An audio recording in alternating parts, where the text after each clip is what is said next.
Внимание, начали. Тишина в павильоне, внимание. Свифт. Давайте портрет. Ой, да может быть не этот портрет. Ну почему? Здесь он очень похож. Ну и плохо, что похож. Нам не нужно портретного сходства, у нас не биографический фильм. Музыка!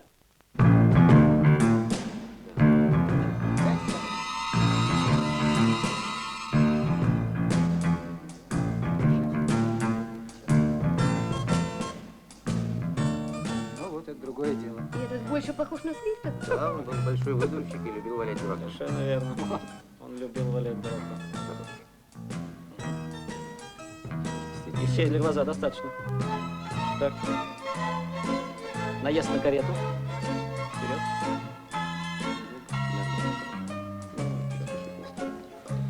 Так, вышел доктор. Доктор. Осмотрелся. Прекрасно. Все, поехали.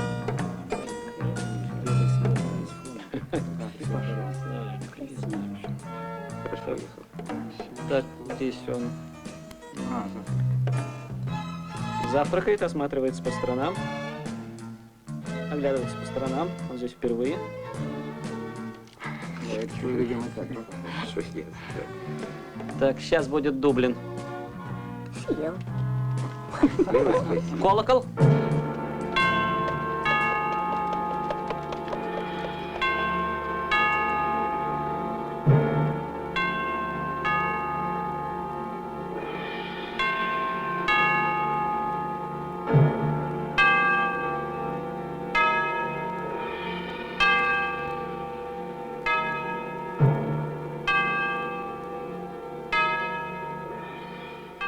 Эй, господа! Скажи, что случилось? Кто умер? Умер Свифт. Кто? Декан собора Святого Патрика.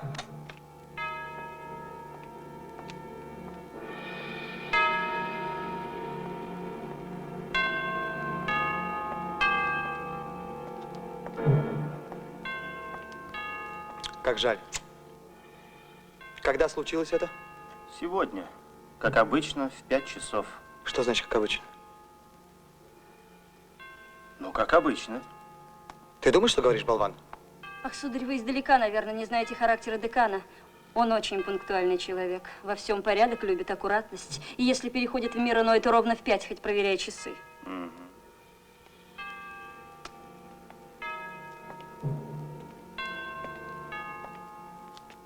Так жив он? Кто? Свифт.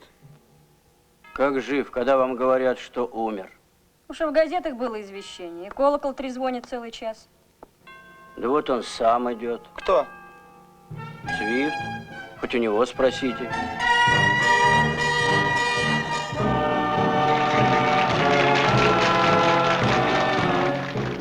Он слеп? Что вы, сэр? Декан прекрасно видит. Но часто видит все наоборот.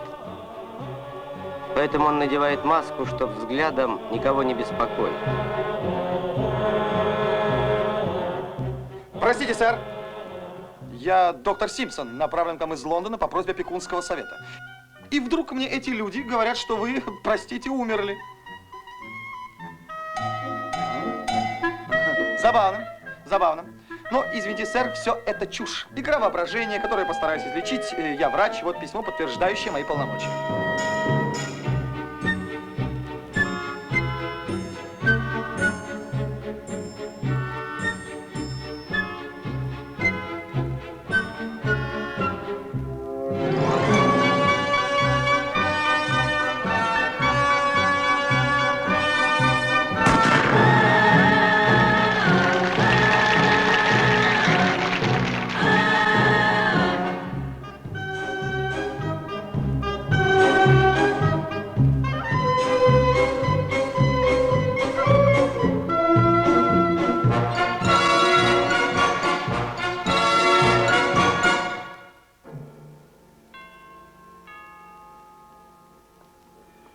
Вы кто такие?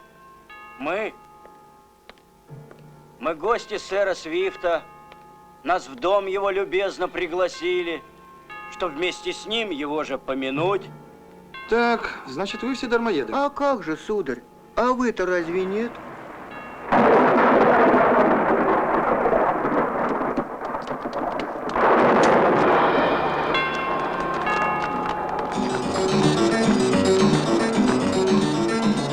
Когда на столе не хватает вина, лей, ливень, лей. Когда в голове слишком много ума, лей, ливень, лей. Как только все думы твои и мечты потонут в потоках небесной воды, наступит такая отрада. Не думай, не думай, не думай, не надо. Лей, ливень, лей, мой ветер мой. Лей, ливень, лей, лей проливной. Забудь и не думай о смерти своей. Лей, ливень, лей. Чем путь не короче, тем праздник длинней. Лей, ливень, лей. А кто его знает назначенный срок? И что обещает последний порог? И ждет никакая награда. Не думай, не думай, не думай, не надо. Лей, ливень, лей. Бой, ветер, бой. Лей, ливень, лей. Лей проливной. Лей, ливень, лей. Бой, ветер, бой. Лей, ливень, лей. Лей проливной.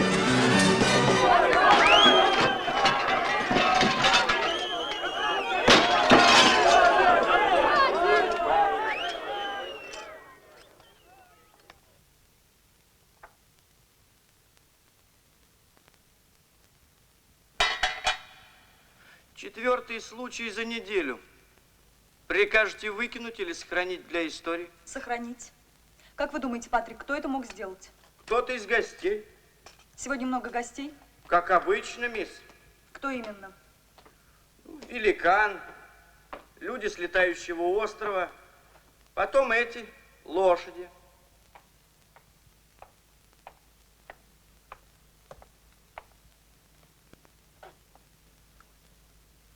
Гуингмы. Я же объясняла, Патрик, Гуингмы. Простите, мисс Гуинг... Еще мистер, который живет вечно. Мистер Нектон. Он. И лилипут. По дому все время шмыгают лилипуты. Очень мешают работать. Направляйте всех в сад. Я хочу, чтобы мистер Свифт мог спокойно выпить чай. Я им объясняю, но разве они слушают? Заглядывают в окна, лезут в двери. А ведь у лакеев тоже есть нервы. Я это помню, когда плачу вам жалование. Добрый вечер, Патрик. Добрый вечер, сэр. Вас просили пройти в сад. А может быть, сейчас еще утро? Вполне может быть. Просили в сад. Тогда доброе утро. Доброе утро. В сад. А число? Какое сегодня число? 5 октября. А год? Вы спрашивали об этом вчера. А какой год был вчера? Такой же, как и сегодня. 1745. Простите, до Рождества или после? Патрик, вы приготовили чай? Нет, мисс. Пока я приготовил только чашку. Я вас предупреждала, что у нас должен появиться новый доктор. Еще нет, мисс.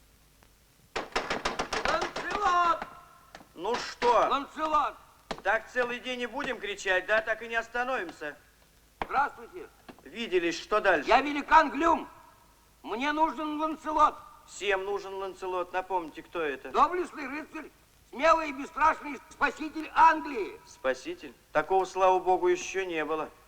Очевидно, оно в пути. Так вот, я предупреждаю, у нас должен появиться новый доктор. Извините, мисс, я сейчас очень занят. Предупредите меня потом. Он сказал Ланцелот. Откуда здесь Ланцелот? Мы что же, в Средневековье? Вероятнее всего. Патрик, вы только не сердитесь, но когда человек живет на земле так долго, как я, время спрессовывается, года наслаиваются друг на друга, и иногда я просто не могу понять, в каком мы тысячелетии. Где мы сейчас? Сэр, видите, растет дуб. Вон там, огромный дуб. Побеседуйте с ним, пожалуйста. Он для вас отличный собеседник. Я думаю, ему тоже лет 500. Как, уже 500? Патрик, я помню его еще желудем. Ой! Что я сказал? Патрик, я действительно его помню желудем! Желудем! Я доктор Симпсон. А на тебя, мерзавец, сил уже не осталось. Простите, как вы сказали? Доктор Симпсон. Прошу, доктор, мы вас с нетерпением ожидаем. Ничего не понимаю. Все думали, где же наш доктор? Так, что здесь происходит? Как видите, сумасшедший дом, Что? сэр. Обыкновенный сумасшедший дом. Я так не считаю. Я разбираюсь в этих вопросах. У вас все выглядит как-то иначе.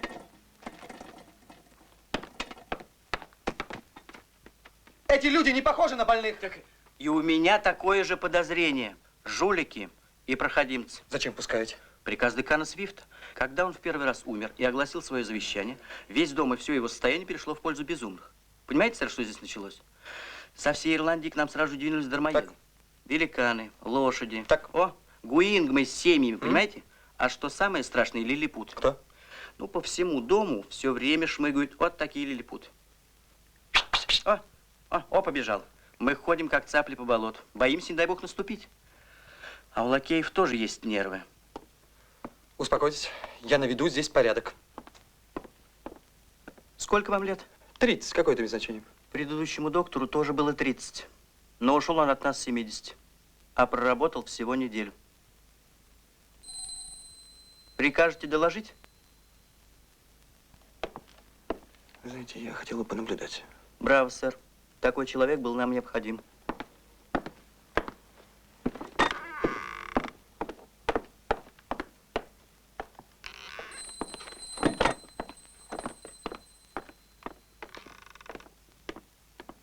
Прошу вас, ваше преподобие. Ваш чай.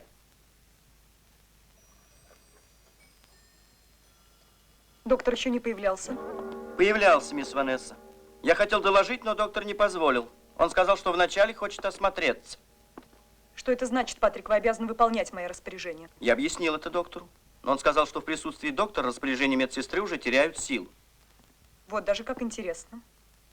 Вам не показалось, Патрик, что у доктора глупое лицо? Я бы этого не сказал. Глупое и самодовольное. Во всяком случае, о нем говорят так все, кто его видел. И у декана такое же мнение. Не правда ли, ваше преподобие? Совершенно с вами согласна. Впрочем, раз его кандидатура одобрена опекунским советом, от него многого ждать не приходится. Не правда ли, господин декан? Очень остроумно подмечено. Очень. Осмелюсь заметить, господин декан, что лично на меня новый доктор произвел приятное впечатление. Открытый, уверенный взгляд, волевое лицо. Надеюсь, и слух хороший. Могу быть свободным? Можете. Если не возражаете, сэр, я могла бы начать. Спасибо. Сегодняшняя почта – это в основном отклики на вашу очередную кончину. Газеты признают, что ваш уход из жизни в этом году проходит особенно бурно.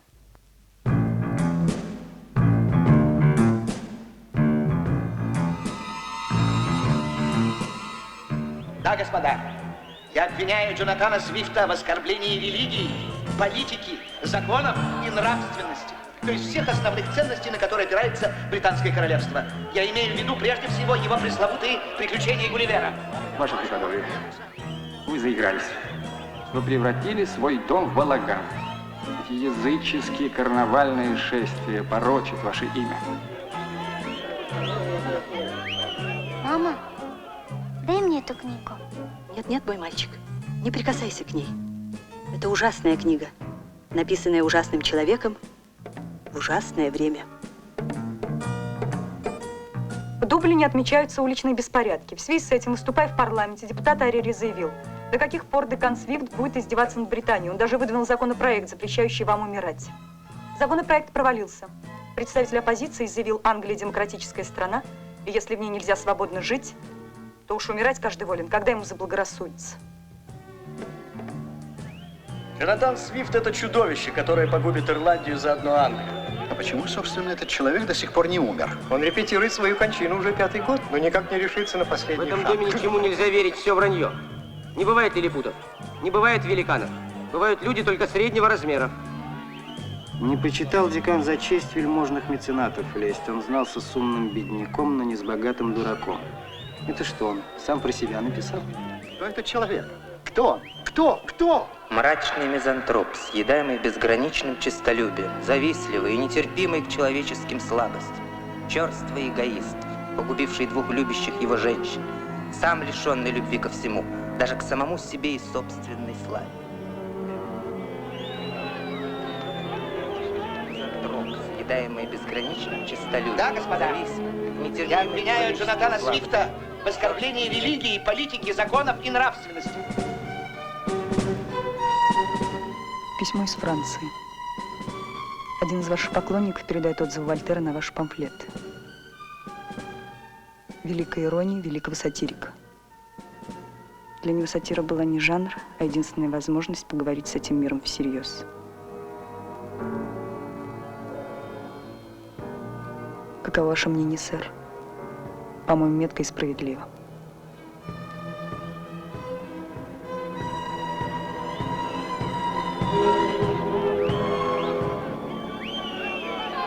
Почему вы закрываете лицо? Зачем прячете глаза? Что за нелепый театр? Бедный Ирландия, ты исповедуешься комедианту. Почему вы закрываете лицо? Зачем прячете глаза? Что за нелепый театр? Ваша совесть нечиста. Ваша совесть нечиста. Подняться к небу — вот работа. Подняться к небу — вот это труд. Подняться к небу — вот работа. Подняться к небу — вот это труд.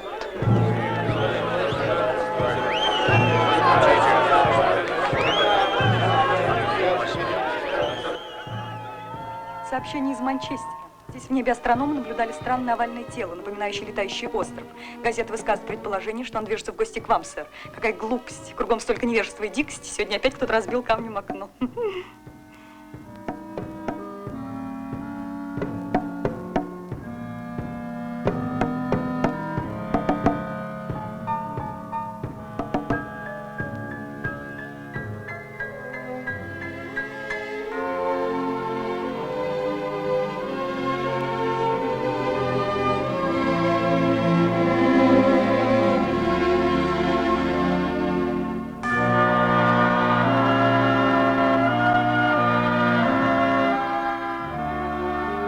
Мисс Джонсон, будьте любезны, пройдите в сад. Добрый день, сестра. Очень рада вас видеть. Я тоже рада, пройдите в сад. Декан позже выйдет к вам. Я принесла ему цветы. Очень любезно, но цветов в доме более чем достаточно. Это полевые? Более всех декан любил полевые цветы. Вы отвлекаете декана, дорогая Эстер. Вы мешаете ему спокойно выпить чай. Да сколько же можно говорить? Отпустите шторы. Вы их порвете, мисс Джонсон. Ничего, сестра, я сошью вам новые такие голубые в горошек. Они создают радостное настроение. Я знаю ваш вульгарный вкус, дорогая, я вам сочувствую, но помочь ничем не могу. Пройдите в сад, или я крикну слуг, они выпрут вас силой.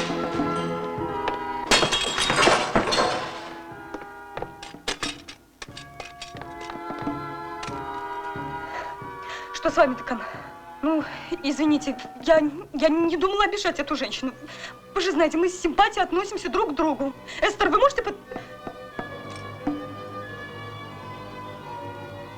Вы бледны, вам вредно волноваться, успокойтесь. Это не Стелла, я же объясняла, это одна из ваших истеричных поклонниц. А Стелла умерла давно, много лет назад, вы же знаете.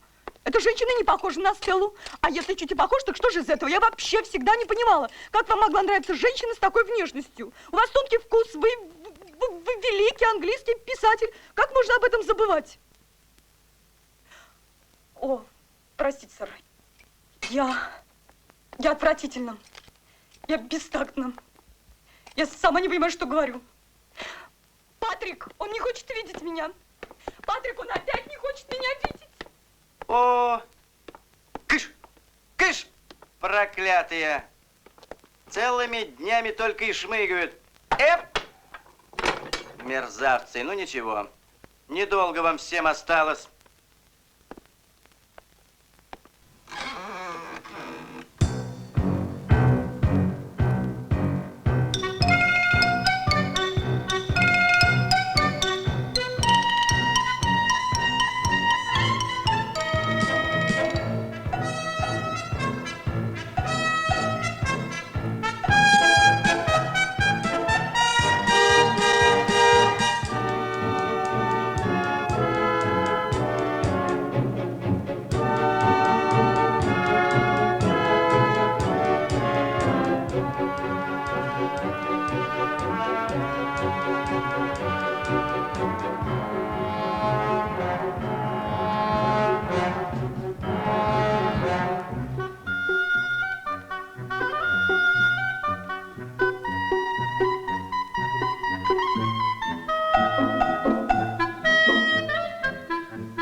Сладенького захотелось.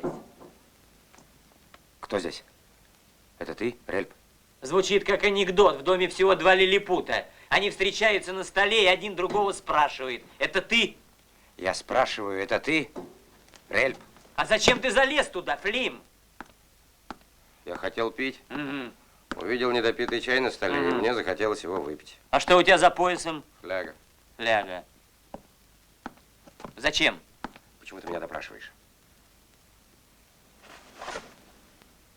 Потому что ты заврался и не хочешь сказать правду. Ты, Флим, и не собирался пить чай? Ты хотел отнести его Бетти? Ну и что? Ты заврался, Флим.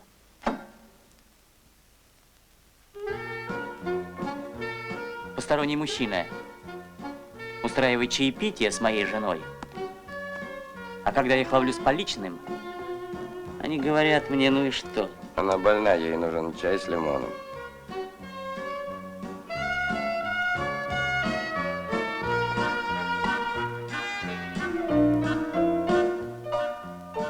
Тебя не было. Тем более посторонний мужчина не должен устраивать чаепитие с женщиной, когда мужа нет дома. Она тебя звала? Да. В каком смысле? Она стонала. Это разные вещи, Флим. Зовут кого-то конкретно. А стонут вообще в пространство. Ладно, подвинем сахар.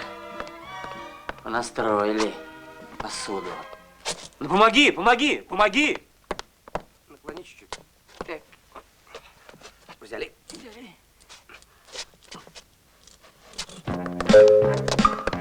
Чёртовы англичане! Сколько нормальных людей можно было бы накормить таким куском сахара? Сколько можно было бы сделать конфет, леденцов для девушек? Или, помнишь, у нас выпускались там, ну, такие вкусные, коричневые. Тянучки. Да, а здесь таких не делают. Да нет, я же ничего не говорю. Страна у них действительно развитая. Ну, это да, страна развитая. Дороги тут ровные, потом это дома, кэбы. Это что? Ну, экипажи. Слушай, ты никогда не думал о том, чтобы вернуться? Нет. Может быть, король тебя уже простил? Я же сказал нет. И потом, что значит простил? Это я его не простил, поэтому я не возвращаюсь. С прошлым покончено. И теперь я живу здесь. Я англичанин. И мне здесь нравится. Чего смеешься? Я не смеюсь. Я англичанин. Да, конечно, не кричи. И мне здесь очень нравится. Хорошо, хорошо, ты англичанин. Англичанин. Ха, главное, он меня простил. Ну, извини.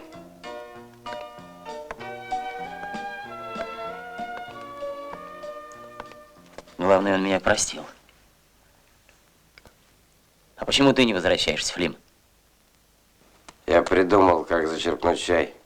Нужно, чтобы один встал на другого. Я готов встать внизу, потому что я выше. Ты выше меня. Ну, перестань, всегда считалось, что я выше. Вспомни, в армии и на балах я был в первых парах. А с тех пор прошло много времени. Ну, давай померяемся. Давай, но трудно без арбитра. Пойдем к Бетти. Зачем сюда впутывать Бетти? Какие у тебя туфли? Такие же, как у тебя. Вот сколько раз мы с тобой меряемся, и каждый раз ты ищешь какие-то причины. Хорошо, хорошо, хорошо. Внизу встану я, потому что я сильнее. Становись где хочешь. Но имей в виду, я вынужден буду пройтись по тебе ногами. А что еще-то от тебя можно ожидать? Лилипут несчастный. Я лилипут? Лилипут. Я лилипут? Лилипут. Кто говорит-то? Говорит кто? Это кто же это говорит-то, а? Тоже лилипут. Лилипут. Ты глупый. Да, я тоже лилипут. О, дурак. А я-то все ждал, когда же к тебе вернется чувство юмора? Твое великолепное чувство юмора. Ну ладно, хватит, полезли. Да? А ты меня не уронишь? Не знаю, как пойдет. Давай.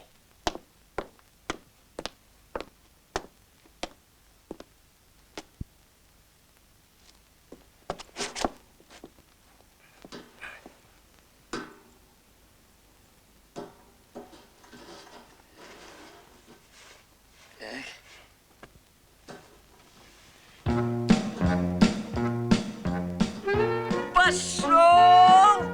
Еще!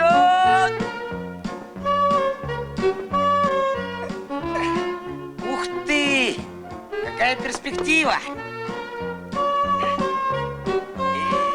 Ну что? Что там? Хозяин отпил половину чая. Ну и что? Что теперь? Да, что-нибудь придумаем. Ты поосторожней, а то свалишься, а мне отвечай. Ты за меня не бойся, Рель.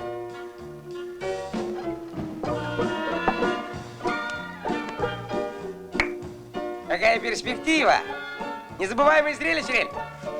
Когда Бетти выздоровеет, надо будет слазить с ней на буфет.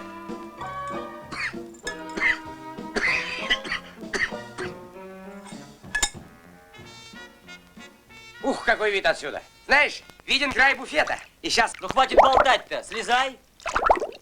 Погоди, пока фляга наполнится.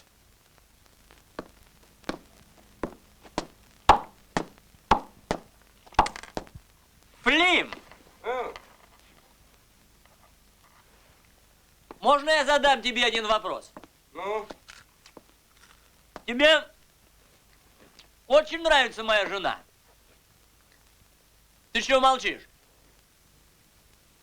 Думаю, как ответить. Скажу очень, обидишься ты. Скажу не очень, обидится Бетти.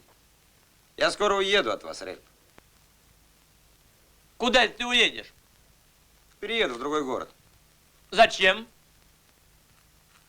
Надо же как-то со всем этим кончать. Мы скитаемся вместе, только мучаем друг друга. Я уеду. Ты пропадешь один. Найду какое-нибудь занятие. Все-таки я пианист, Рель. Я неплохой пианист. Не говори ерунды. Ты видел здешние инструменты? Каждая клавиша как бревно. Как ты собираешься играть? Ногами, Рель. Я все продумал. Если быстро прыгать с клавиши на клавишу, то получается совсем неплохо. Я уже репетировал. Ну, серьезную вещь, конечно, не сыграть. Но популярные мотивчики звучат неплохо. Перестань, ты серьезный музыкант. Ты не должен опускаться до примитивных мотивчиков.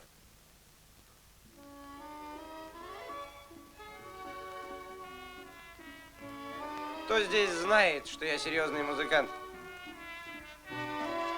Я знаю. Бетти.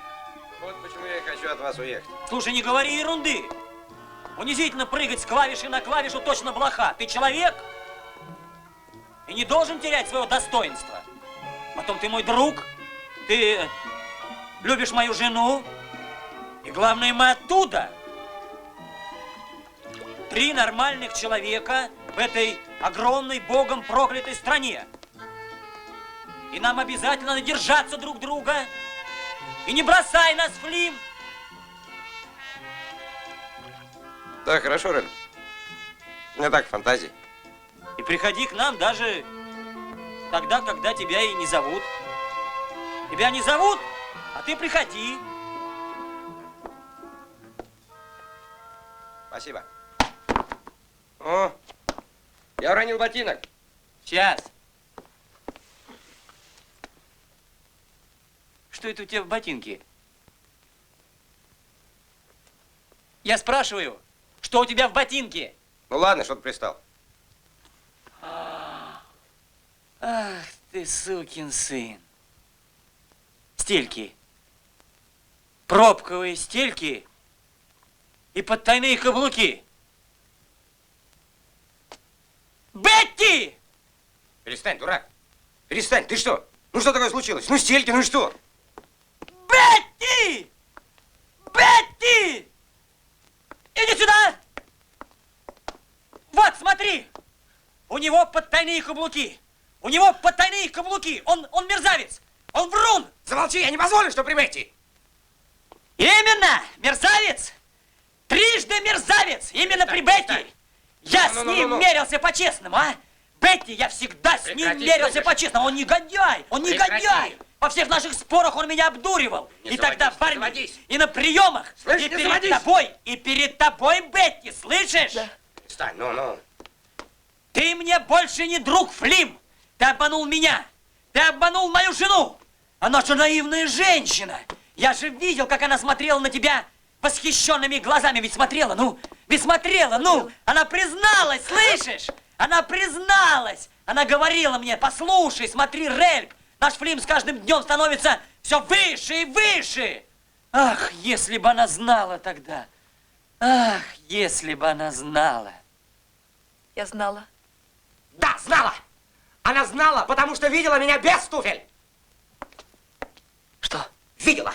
Понимаешь? Видела! Без туфель. Без туфель, значит, без всего. Это правда? Да, правда. Оставь ее в покое, правдолюб несчастный! Любишь правду, так слушай. Мы с Бетти давно любим друг друга. И я хожу в вашу комнату, потому что меня туда зовут! Молчи. Зовут! Да-да, зовут, понимаешь? Зовут! Я убью тебя. Я всегда был выше тебя. И дело тут не в каблуках. Просто я всегда наверху. Вот и сейчас я стою на самом краешке стакана. Подо мной недопитый чай, а мне плевать.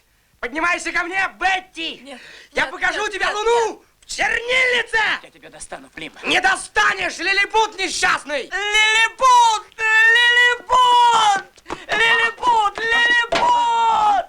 Лилипут! Помогите! Ай! Помогите! Флим!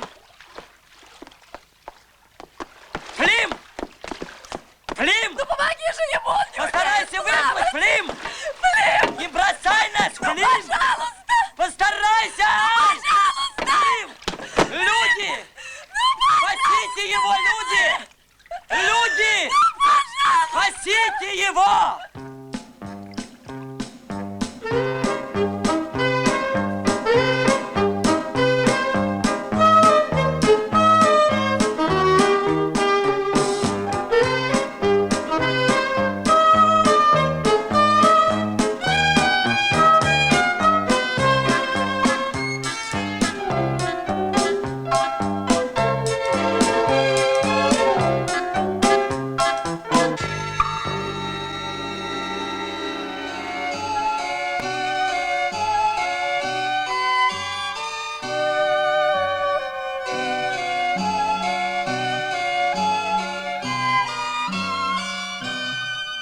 Приснился мне печальный сон среди полночной тьмы.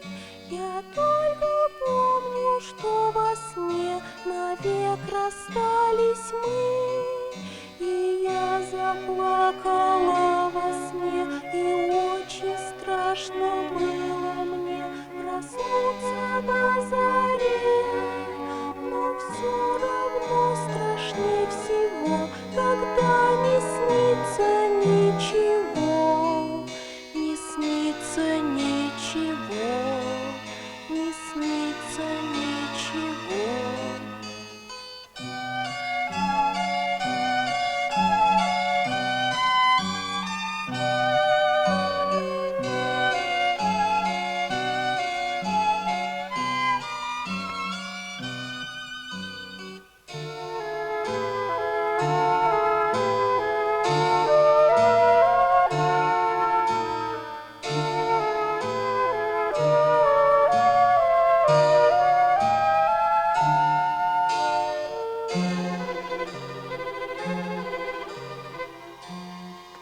Заполним историю болезни. Полное имя. Полное имя. Вы можете назвать свое имя, сэр? Я повторяю. Имя полное. Джонатан Свифт. Угу. Через Ф? Что? Я спрашиваю, Свифт пишется через Ф? Разумеется, доктор. Так, год рождения? 1667. Род занятий? Священнослужитель, философ, писатель. Писатель? Наш декан еще и сочиняет? Интересно. Вы шутите, сэр? Я никогда не шучу, особенно во время работы. Вы не читали книг мистера Свифта? Я вообще не читаю беллетристики. У меня времени едва хватает на специальную литературу. И не слышали о его памфлетах, о знаменитых приключениях Гулливера? Ну, все, как же это? Это вот толстый, который много ест? Это Гаргантюа, сэр, автор Рабле. Гулливер совсем другое. Тогда не помню. Простите, мистер Симпсон, но мне кажется, вы не сможете помочь мистеру Свифту. Лечить художника, не зная его творений, я буду вынуждена обратиться в опекунский совет с просьбой прислать другого доктора. Пишите, сестра. Это ваше право. Но боюсь, что опекунский совет сочтет, что проще заменить сестру. Господи, я же вспомнил. Гулливер, это что-то детское. Книга написана для взрослых, сэр. Вспомнил. Это врач, который побывал в стране лилипутов и еще где-то. Не где-то, а в Лапуту, в Бальнибаре, Лагне, Глабдоп-Дрип и, наконец, в стране Гуингмов. Все это очень серьезные вещи, сэр. Я думаю, нет смысла опошлять их вульгарным пересказом. Гораздо полезнее для вас это прочесть. Теперь декан утомлен, ему неприятен этот разговор. Прошу вас.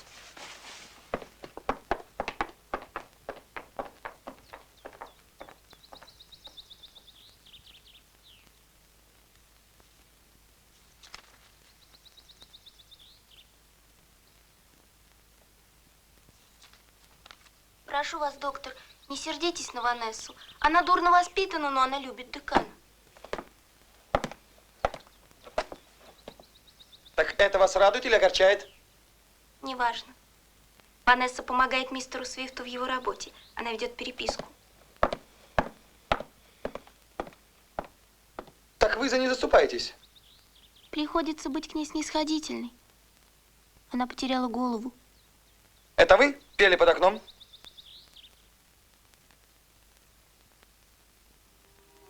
Много лет назад декан был знаком с одной девушкой по имени Ванесса. Он даже ей тогда поэму посвятил. Ванесса решила, что она именно та самая девушка.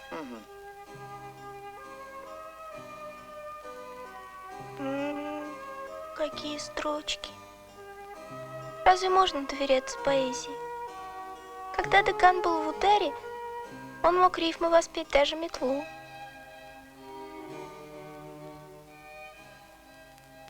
Нет, доктор.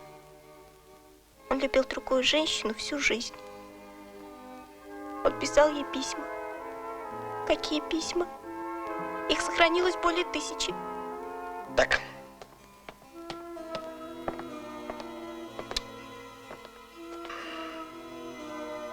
Надеюсь, ее звали не вашим именем? Ее он звал Стеллой. Это имя он тоже придумал. Он был большой выдумщик, наш декан. Угу. Так на ком все-таки был женат ваш декан? А он вообще не был женат. В его жизни было 2 женщины, но его нравственные принципы не позволили нанести раны ни одной из них. Так они обе умерли? Да. Одновременно. Почему? А потому что мог жениться на оставшейся.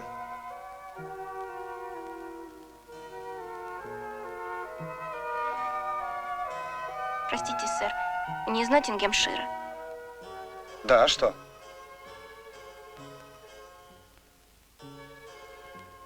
Я так и подумала. Так они умерли или нет? Я вас спрашиваю.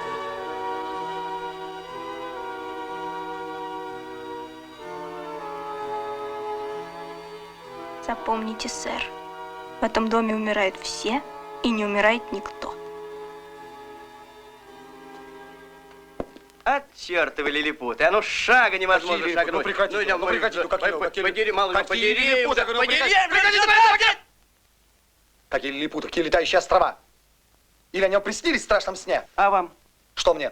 Приснились. Вдвоем, возле стакана чая. Один пианист, другой женатый. Тот, который со стельками, тот выше. Так? Выше как раз тот, который без стелек. Вот. До какого кошмара мы дожили. Здесь всем снятся одинаковые сны. А все он декан Свифт, его. Пагубное влияние. Какое влияние? Он не говорит ни единого слова. Правильно. Он проповедует молча. Даже Самбона, знаете, придет, станет перед прихожанами и молчит. И они молчат. Потом сделает вот это. И все. И, пожалуйста, ирландцам уже не нравится губернатор Ирландии, начинает раздражать нищета, неприятен голод. По-моему, ваш декан морочит всем голову. Совершенно с вами согласен. Он как Гамлет. Помните, тоже все играл на флейте, а потом разнервничался и перерезал всех вокруг, включая Гильденстерна и Розенкранца. Ну? Не забудьте про Полония. Полонии мне как раз не жалко. А вот эти два парня пострадали ни за что. Простите, я не понял. Это вы о ком? Вы что, не читали Шекспира? Я читаю только специальную литературу, понимаете? Вы великий человек, сэр, не испорченный культурой. Вы наведете здесь порядок. Вот, пожалуйста, пример его пагубного влияния. Знаете, что случится? Сумасшедший великан Глюм хочет сразиться насмерть с рыцарем Ланцелотом. Спрашивает, зачем ему это понадобилось и где ему возьму Ланцелота. Хотите посмотреть? Да. Это такой... Пойдете? Ланцелот! Сейчас я... Тихо, тихо, ну тихо там! Ланцелот! Тихо, тихо, успокойся. Тихо!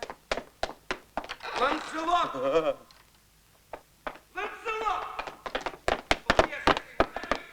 Что это человек на ходулях? Так вы считаете... Неужели он на ходулях?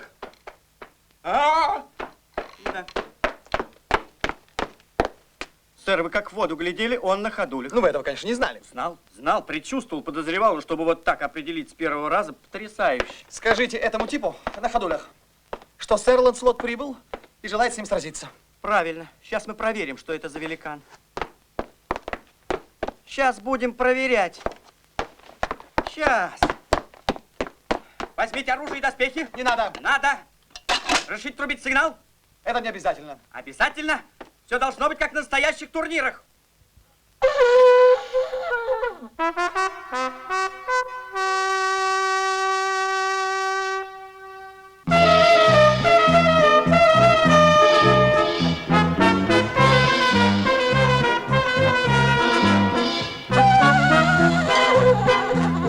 Да здравствуют традиции недавней старины.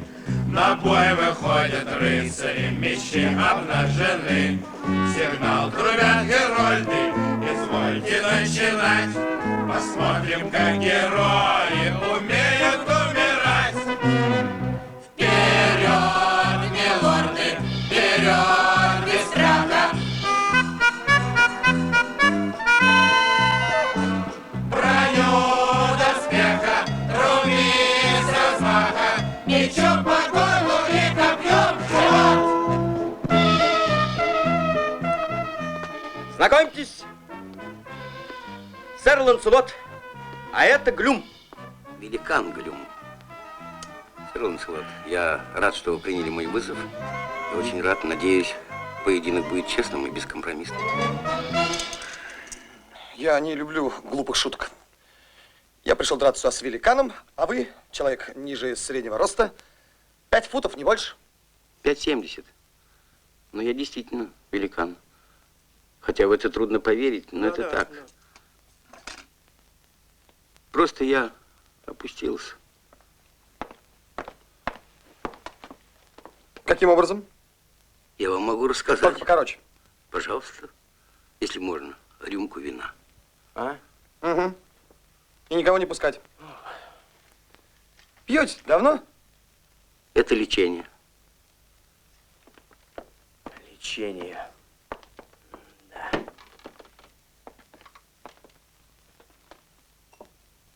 Сэр, я вам могу рассказать все по порядку. Я действительно великан, хотя в это сегодня трудно поверить. Позволь. Просто, да.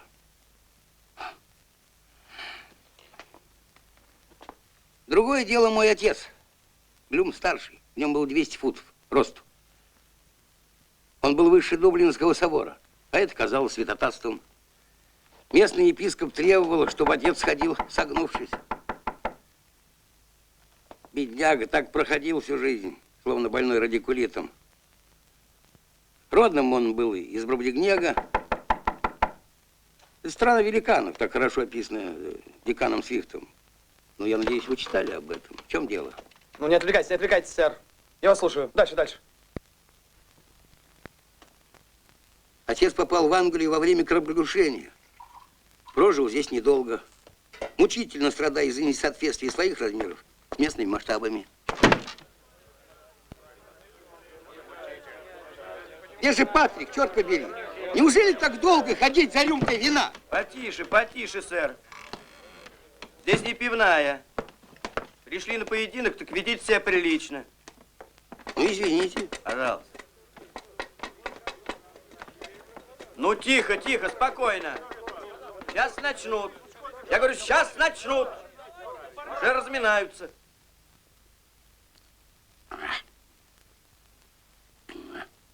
Так вот, сэр, перед вами несчастнейшее существо, скажу я вам. И несчастье мое состояло в том, что кроме огромного роста, родители наградили меня непомерным мозгом, из-за чего я начал стремительно развиваться. Да. Разговаривать начал 5 дней от роду, причем сразу на нескольких языках. Писать, читать, считать. Стал в колыбели. Курс в гимназии прошел за 3 дня, колледж за месяц. Через год, занимаясь исключительно самообразованием, достиг уровня знаний члена Британской академии. Все это соотечественников стало раздражать. И тут, сэр, я начал расти. Да. Расти не по дням, а по часам. Все поднимался фут за футом над уровнем сограждан. Скоро я уже наблюдал свою землю с птичьего полета. Я видел, сэр, как она прекрасна, как живописны ее холмы и горы. Но я также видел, как ее губят, как леса жгут, как люди убивают друг друга из-за куска земли. У великанов, сэр, к сожалению, все чрезмерно. Зрение, слух, совесть. Каждый выстрел отзывался в моих ушах. Каждая смерть рвала на части мое сердце. Я решил сделать страну счастливой. Мне казалось, я знаю, как помирить всех, в чем смысл бытия. Я пошел к королю. А он меня не принял. Прикажите, сэр, слуге принести еще рюмочку. Мы подходим к печальному моменту. Это уже лишнее. Принесите, Патрик. Я вас слушаю. Наш король Интересный сказал, турнир. неужели в Англии не найдется человека, который бы проучил этого выскочку? Сэр, мне объявили войну. Я бы мог положить всех рыцарей короля одним ударом руки. Да ведь это же были мои соотечественники.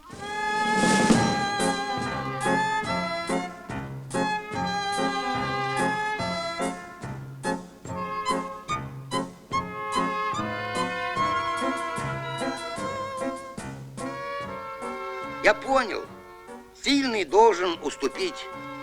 Пусть, подумал я, погибну, но хоть этим принесу пользу отчизне. Рыцари оказались бездарными. Их кони сбрасывали седаков, стрелы летели мимо. Даже копья не пробивали моих штанов. Король устроил мне встречу и сказал: тогда не валяй дурака, опустись. Стань таким, как все.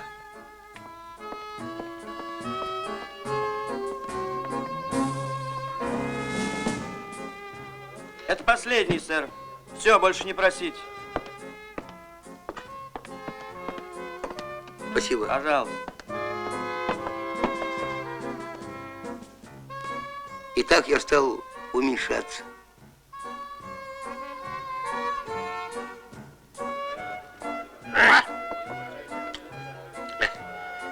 Не спрашивайте меня, сэр, как я это делал, вам это не нужно. Ну, специальная гимнастика, диет, поклоны всякие, приседания. Спускался вниз я как по тропинке, ежедневно приближаясь к уровню сограждан. С головой было труднее, но тут помог алкоголь. Ежедневный трехкратный прием алкоголя, и ты очищаешь свою башку от ненужных знаний и мыслей. Первый год я с трудом забывал все, что усвоил после академии, но тем пошло легче. За месяц я забыл колледж, за неделю гимназию. Философию забыл не то за день, не то за 3, сейчас уже не помню. Историю сутки, потом эту, как ее, господи, Ну, в общем, ее-то я забыл почти без напряжения часа за два. Но потом вдруг декан Свифт начал, помню, в колокола звонить, там, собирать безумных, ну, и всякие вместе. Я тоже поговорить хотел. Ну, и он там, много, и люди, как говорится, там, всякие, ну, не знаю, жена, смеяться. А мысль-то у меня закралась. Не тряхнуть ли, Глюм, тебя стариной? Не подняться ли снова туда, до облаков? И захотелось мне, сэр, что-то сделать для страны. Как великану в жизни мне не повторится, но, может быть, в смерти. Вот поэтому я и послал к вам вызов. Я очень благодарен вам, что вы отозвались. Я слышал, вы смелый и бесстрашный рыцарь, и не откажетесь сойтись со мной в поединке.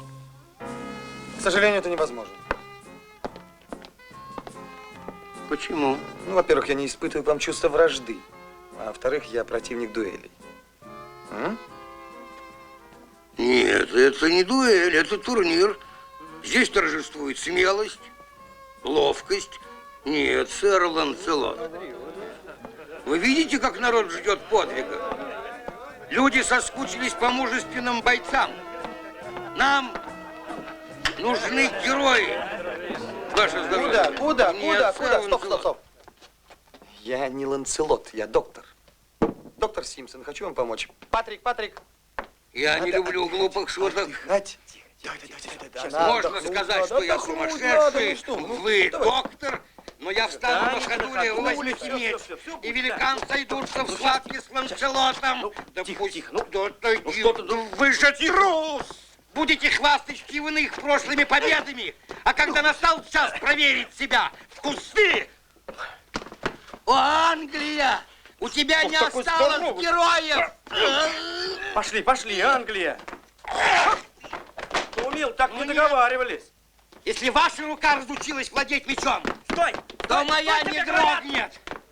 Доктор, его надо поймать. Я сниму грех с вашей души.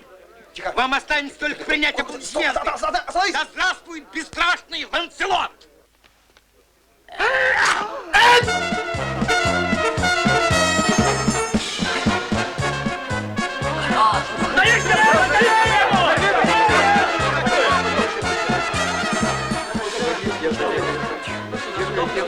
Спокойтесь, доктор. Это несчастный случай, вы здесь ни при чем. Быстро смойте кровь, да уничтожьте улики. Ну. Зачем же уничтожать улики? Дорогой мой, это не кровь, это клюквенный сок.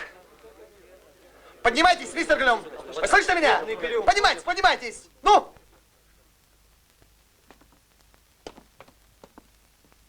Это не кровь, это клюквенный сок.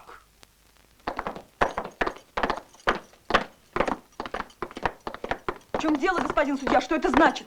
По какому праву? Это частный дом. Извините, мисс, когда в частный дом проникают мошенники, то вслед за ними рано или поздно приходит закон. Это жестоко. Доктор, как вы можете позволять, чтобы наших пациентов... Это актеры. Обыкновенные бродячие актеры. И они будут наказаны по закону. Они превратили этот дом в балаган.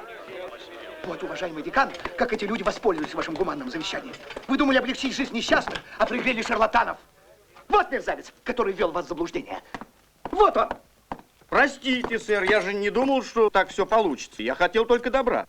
Всему виной завещание. Когда сэр Свифт его сочинил, я подумала, что же это будет, если к нам в дом и правда начнут стекаться полоумные. Ведь мы лакеи, они святые угодники. У нас есть нервы.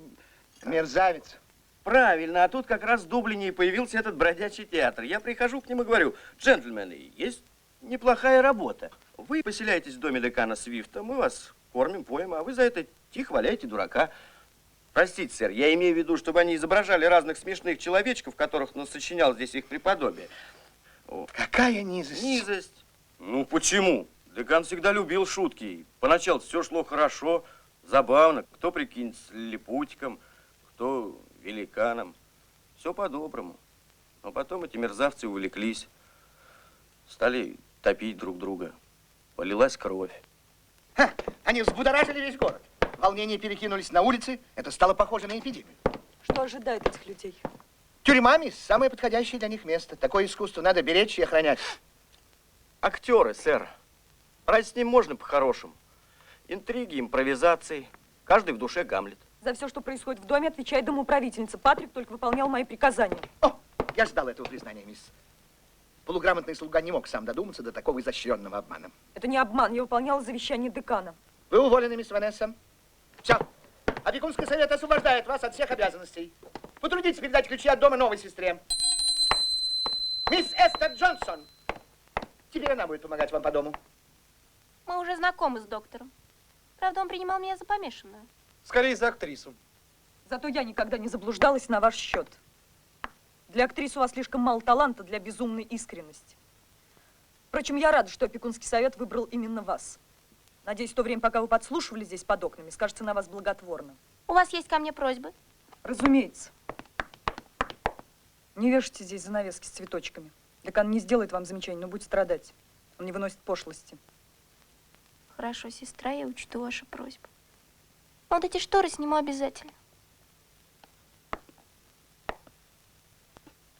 Эти доспехи, пистолеты и маски тоже. Патрик, почему вы не записываете? Чем? Меня это не интересует. Я прошу четко выполнять мои указания. Снимите с него наручники, мерзавец, ему лишь не работать. Не работать. Записывайте, Патрик. Записываю. Так, стол передвинуть к шкафу, шкаф к камину. Шкаф к камину. Но камин у нас там. Значит, теперь он будет здесь. Камин. Да. Угу.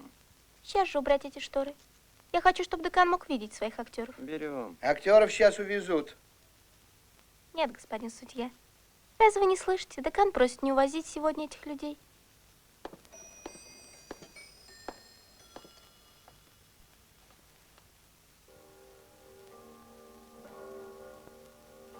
Он хочет с ними проститься. Пусть они пробудут здесь до утра. Ведь поминки еще не кончились. Ну хорошо, под вашу ответственность. И никаких представлений. Актеров держать под охраной. Все. Где-то заветная черта, и не уловишь глаза, как безо всякого труда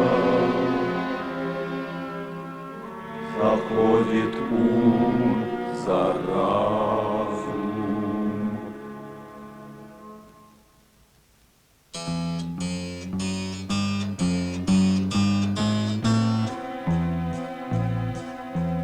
Рыснет сердце то ли кровью, то ли тертою морковью. Ах, поверьте, все равно.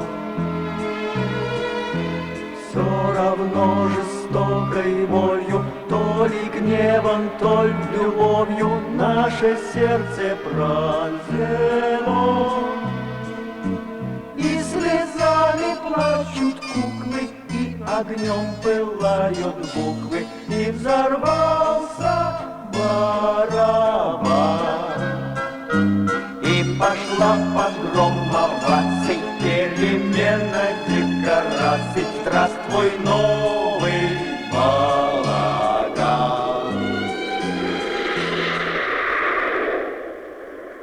Слушайтесь, сэр. В этом доме каждый звук — начало мелодии. И каждое зерно здесь должно прорасти. Мог прекратить петь? Ну ладно, они не громко же. Все, спать, спать. Не разрешено никаких представлений. Все, давай, все.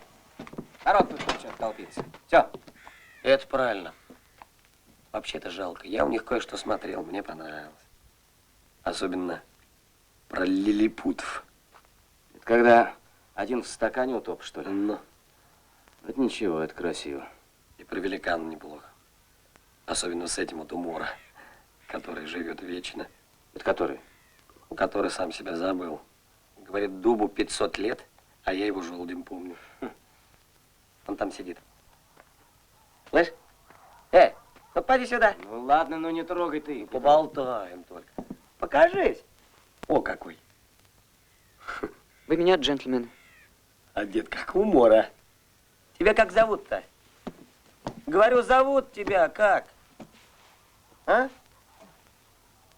Видите ли, я так давно живу на земле, что уже забыл свое имя, поэтому называйте меня просто Некто. Некто. Слыхал? Сколько ж ты живешь, Некто? Несколько тысяч лет. Несколько, говорит, тысяч. Артисты. Напрасно вы смеетесь, джентльмены. Каждый человек живет на земле несколько тысяч лет или больше. Просто у вас отшибла память. Кстати, вас, сэр, я где-то встречал лет 50 назад. 50? А вот ты врешь. Мне всего-то 35. Это в этой жизни. Ну. В этой, а в той жизни, что была до этой, мы с вами встречались. Я прекрасно помню. Вы стояли на посту на Базарной площади возле городской тюрьмы. Да он и сейчас там стоит. Это Стою. сейчас. А то было тогда, при короле Георгии Первом. Чего? Ну точно вы, я обратил внимание. Рыжие усы ваши, веснушки. Да вы и сами можете вспомнить, если напряжете хоть немножко свой мозг. Ну, как это? Закройте глаза. Сосредоточьтесь особым образом. Я помогу вам. Давайте попробуем. Давайте. Ну. Постарайтесь спокойно, не торопясь, оглядеть всю свою прожитую жизнь. А теперь вспомните. Вот вам 30 лет. Вспоминайте. Вспоминаю. 20, помните? Да, я тогда женился на Поле. Прекрасно. А теперь 10. Помните? В общем, мы жили под Глазго, в деревушке. Не отвлекайтесь, не отвлекайтесь. Сейчас наступает самый ответственный момент. Вот вам 5 лет. Вспоминайте. Чуть-чуть. 4 года. 3. 2. 1. Теперь вы в утробе. Где? В утробе. Вы лежите, свернувшись калачиком. Через вас бежит кровь матери. Вспоминайте. Ну, вспоминайте. И вот вы выходите из этой жизни в прошлую. И вот вы стоите в форме и каске на рыночной площади Дублина, возле городской тюрьмы. Мимо вас проезжают кареты, над вами летают голуби, а вы стоите и глазеете на них. Вспомнил. Слушай, вспомнил. Врешь, клянусь. Стою на рыночной площади. Ну ты там и сейчас стоишь. Ну, То сейчас, а то тогда. Господи, Пресвятая Дева Мария, у меня всегда было такое ощущение, что я жил когда-то прежде. А все люди жили когда-то прежде. Надо только научиться это вспоминать, как проповедовал декан Свифт. так, тихо, прекратить, все, пошли, Джек, пошли. Стою на рыночной площади. Ну, точно стоишь, чего тебя разобрало? Пошли.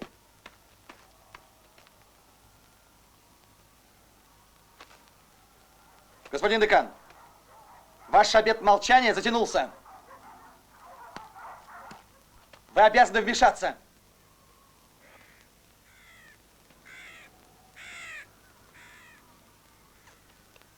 Господин Некто, отдыхайте.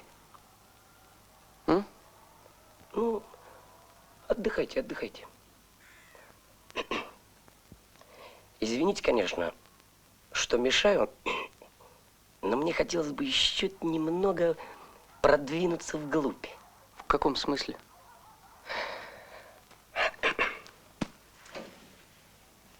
Вспомнить прошлую жизнь. Значит так. Мы остановились на том, что я стою возле тюрьмы на рыночной площади, так? Это уже при короле Георгии? Да. Ну и вспоминайте дальше. Потом мне, значит, 30-20, я женюсь на Полли. А в прошлой жизни вы тоже женились на Полли? Получается, что так. Правда, та Поля была немного помоложе, лучше готовила. Отбирала у меня не все деньги. Ну, в общем, она была больше похожа на Кэти, там, одну девчоночку. Ездили мы к родственникам в Манчестер. Не отвлекайтесь. Вспоминайте сосредоточенно. Так. Вот вам 20 лет. Так. И вы женитесь на Полли, похожую на Кэти. Потом вам 10 лет. Потом 5, 4, 3, 2, 1. Вот вы в утробе. Ну, назад. Назад. Ну, еще немного. И вот вы в своей позапрошлой жизни. Это значит, что еще при короле Эдуарде? Да. Понятно. Вспомнил. Что? Стою возле тюрьмы на Рыночной площади. Не путайте. Стою возле тюрьмы, охраняю. Я так и думал. Подождите, что это значит, сэр? Нет смысла вспоминать дальше, Джек. Боюсь, что картина будет одна и та же. Время будет меняться, а вы будете стоять на посту на Рыночной площади. Почему? Очевидно, такова ваша судьба, Джек. Но это очень обидно, сэр. Ну что ж тут поделать? Это очень, сэр, обидно. Я, конечно, предполагал, что в прошлой жизни мне не пришлось быть там каким-нибудь важным лордом или деканом вроде вашего Свифта. Но с другой стороны, за что же так со мной, сэр? Стою, и ничего не меняется. Извините меня, сэр, но я вынужден вмешаться. Такие разговоры опасны. Я боюсь, что все это может плохо кончиться. Здесь что-то не так.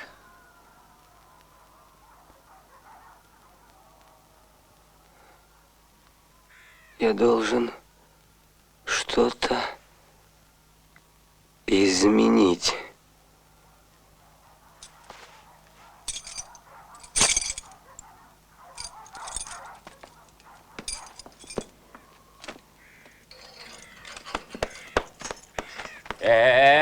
Ты что, Джек? Не подходить! Я человек по имени Джек Смит. Считаю этих людей невиновными и дарую им свободу. Ты что, рехнулся? Не подходить! Я отпускаю этих людей на свободу. Пусть уезжают, они никому не причинили вреда. Да накажут, олух! Плевать! Это трибунал, Джек, одумайся! Ты сам одумайся!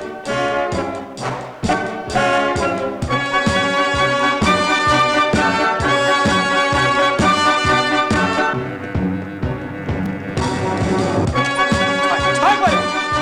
Стой! Я говорю, стой! Джек!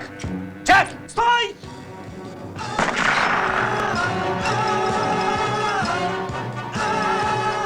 Извини, Джек, но это мой долг. Долг!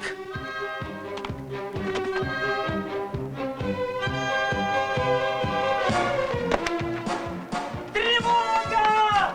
Тревога!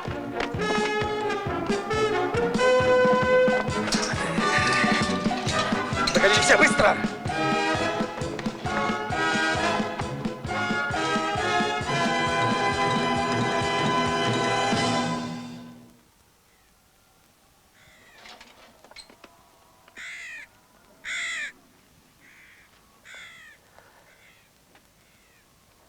Ну вот и все. Все, сэр. Вот. Видите, как просто. Теперь у меня будет все по-другому. Да. Теперь будет все по-другому. Теперь пошел новый отсчет. Теперь пошел новый отсчет. Ну, совсем новый не надо. Полли пусть повторится. И Кэти. Да, да, конечно, они пусть повторятся. Но финал пусть будет другим. Финал будет другим. Но это кровь.